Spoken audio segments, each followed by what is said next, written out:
Alright, so today we're going to be doing another example here, looking at two acid-base reactions. We're going to be reacting sulfuric acid and sodium bicarbonate, and also acetic acid and sodium bicarbonate.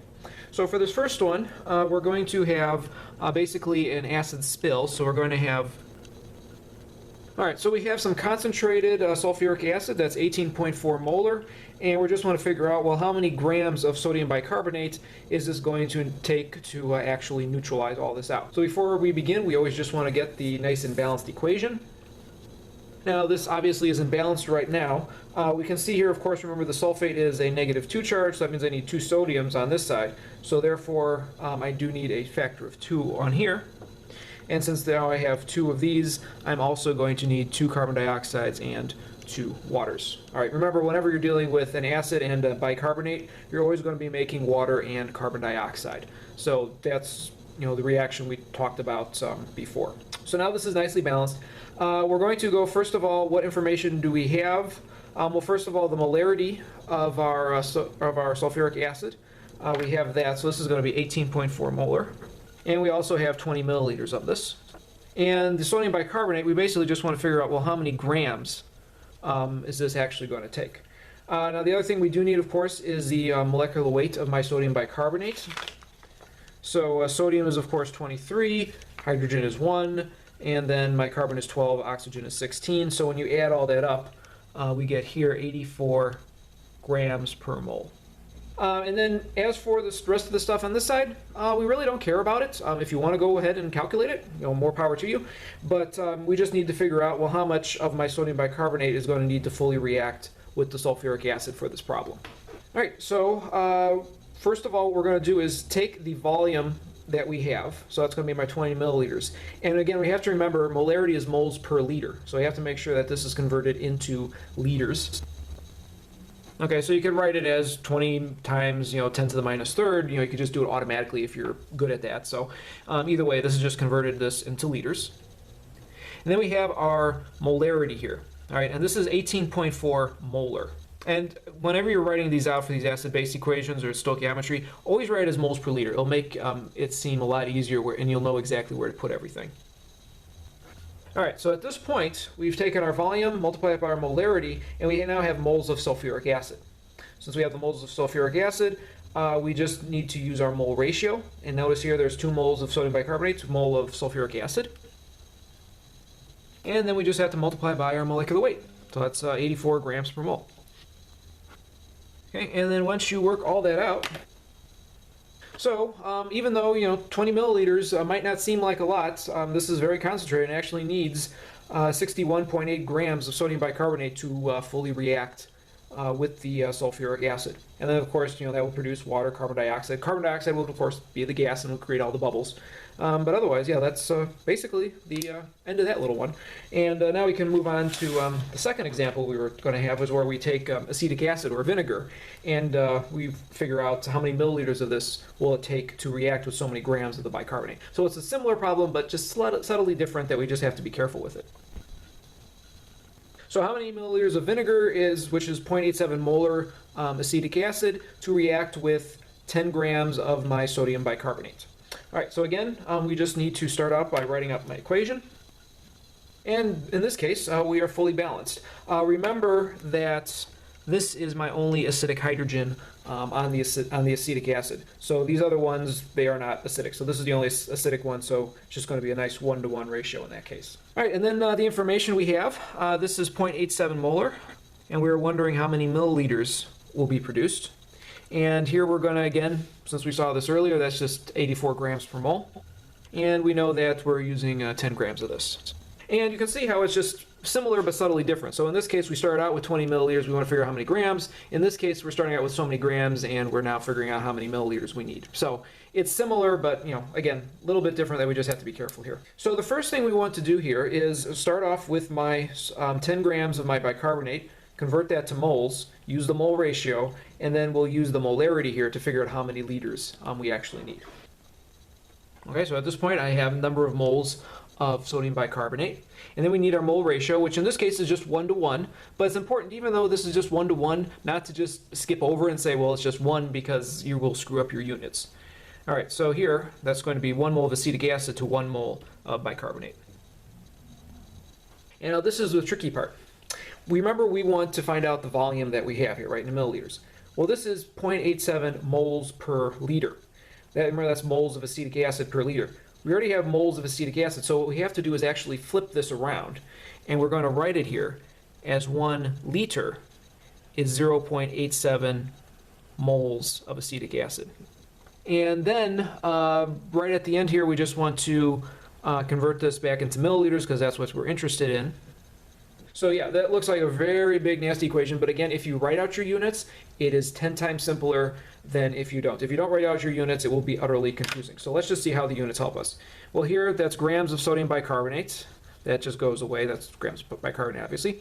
Moles of my sodium bicarbonate cancel out. Moles of my acetic acid cancel out. And then my liters just cancel out. And I'm left here with milliliters. So the one part that folks always goof up on is right here, because they don't know how to put the 0.87 moles. But again, like I said, if you write out this as moles per liter, it becomes much simpler because you can just look at this and say, oh, that's obviously, I need my moles of acetic acid to cancel out. Therefore, I'm just going to take the reciprocal of that, and you'll have 1 liter per 0.87 moles instead of trying to multiply it and trying to get these things to work. So every time you see the moles, always think moles per liter. It will make things like this a lot simpler. So then the answer for this is surprisingly high. It's 137 milliliters of acetic acid. Okay, and again, that's basically our answer in that case. And one final little example here, we'll look at a way in which they actually standardize basic solutions such as sodium hydroxide. Okay, so what we're going to be using here is something known as KHP, or potassium hydrogen phthalate. So that's potassium hydrogen phthalate, or KHP. And this is just called KHP because obviously this is a bit of a mouthful here. The chemical formula for this is, and here is just a picture of what the molecule actually looks like. Now the only acidic hydrogen is right here. So this is, it's a monoprotic acid, and it's very commonly used to standardize basic solutions. We're going to be taking a sodium hydroxide solution and figuring out what the molarity is based upon how much KHP we actually add into this. So here's our sodium hydroxide plus the KHP is going to give us water plus like a sodium potassium phthalate. But this is just a salt that's soluble in water, so we don't worry about that. So first up, we're going to have here our the molecular weight of the KHP, and here the potassium is 39, and like before, hydrogen's 1, carbon is 12, and oxygen is 16. When you add all that up, you get 204 grams per mole. And let's say we add into this, and let's say we put into our little flask here 0.6300 grams of my KHP. All right, so you're going to take your KHP, dissolve this in water, and then you're going to go and add some sodium hydroxide to the solution. And let's say it takes 23.20 milliliters of my sodium hydroxide to neutralize all of this. Now the way you would do this, you could either look at it using a pH meter and see when it went from acidic to basic, or very commonly you just would use an indicator which indicates when it goes from acidic to basic, and phenolphthalein would be a very common indicator in this case.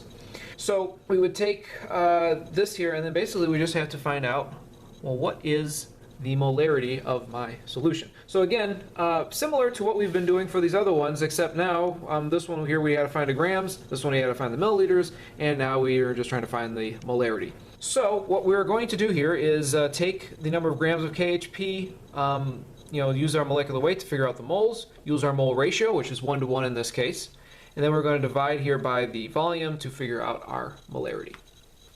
And so we're just going to be 1 to 1. So at this point, our grams of KHP cancel out, our moles of KHP cancel out, and we're left here with moles of sodium hydroxide. Now remember, molarity is moles per liter, right? So we have here the volume, we have here the moles, so we're going to be dividing here by this volume. But of course now this is moles per milliliter, so then we just have to convert this into liters. So notice right here, grams of KHP cancel, moles of KHP cancel, and then my moles of sodium hydroxide is still up here. My milliliters go away, and I'm left here with moles of sodium hydroxide per liter, which of course is the same thing as molarity. So once you go through all the calculation on this, we wind up with 0.1331 moles of NaOH per liter, or equivalently, and that would be our molarity. And again, that's actually the way you would do this in the lab. Of course, you want your extra sig figs, so you get this here to 4 sig figs. And this is the way this is commonly done. Now, you may be wondering, well, why can't we just take the sodium hydroxide, weigh out a particular amount, and then dissolve it in water and be done with it? There's 2 reasons. First of all, sodium hydroxide loves water. So if you have the dry pellets, it will literally start sucking the water from the air as you're weighing it out, and then the mass cannot be determined accurately. So there's going to be a lot of error in that mass. And secondly, sodium hydroxide will also react with carbon dioxide in the air to make sodium carbonate. And of course, that can also throw off your readings as well if you have some carbon dioxide, which is very easily dissolved in water. So if you want a very accurate thing, you just make an approximate solution of sodium hydroxide, and then you go there and take some KHP, and then you titrate it, and then you can get a very accurate reading on what your actual molarity of the sodium hydroxide is. Okay, so anyway, that's the 3 ways of going through this.